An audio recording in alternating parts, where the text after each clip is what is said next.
Hi everybody, Sean Balcom, Southeast Michigan mortgage guy. I wanted to talk to you today about a few things that you may be hearing about on the news. One is the government and Trump's plan to lower rates by spending $200 billion.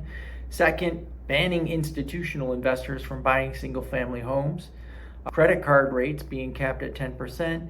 And four, you've probably heard a lot about refinancing. Is now a good time to refinance or should I wait? So let's start with the first one, the $200 billion. So as soon as that headline came out, that basically got priced into mortgage rates. I've seen the rates come down about a quarter point. Overall, the mortgage news daily rate is down to 6.01% as of right now. It's predicted that it could go down maybe another tenth of a point because of this activity. It's a nice thing. We're at 3-year lows. Will it make a big difference? Should you buy a house because of it? I would say that it's the impetus to go out and purchase a home if you were not going to do it, but it sure is nice if you were planning to do it. It does make this a little bit of a boost and a good time for a little bit lower payment.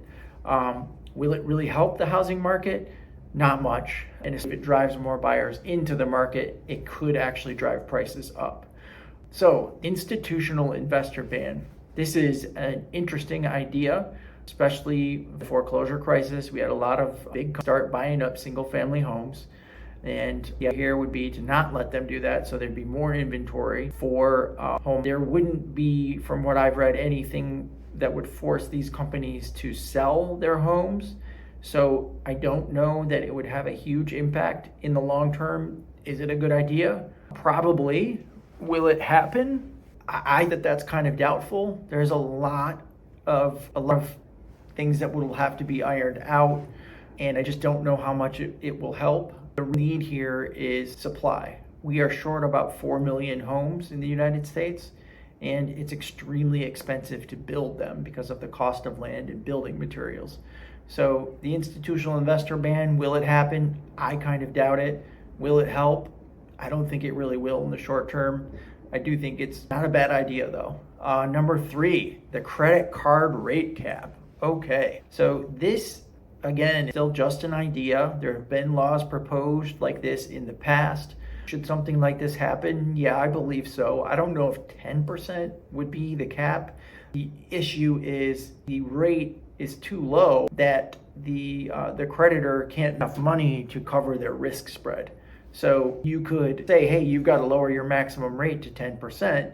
But then that credit card company says, well, okay, we're only getting credit cards for people that have a 740 credit card or a 740 credit score, and they can show documented income of X amount per month. Again, this is just my opinion, but I could see a scenario like that. Should this happen?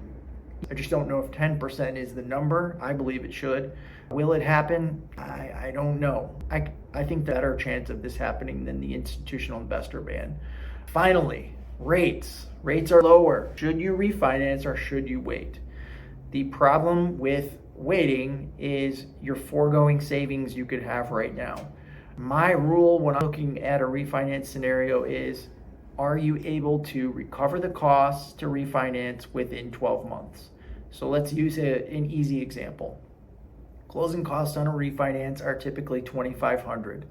If you have a $250,000 loan and you drop your rate from 7% to 6%, that's a 1% savings.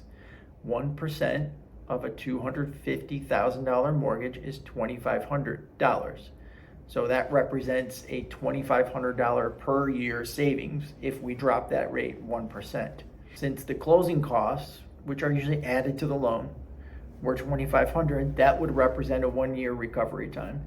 If that person was planning to stay in the home for at least a couple years, I would urge a person to strongly consider it. But what about if rates go down?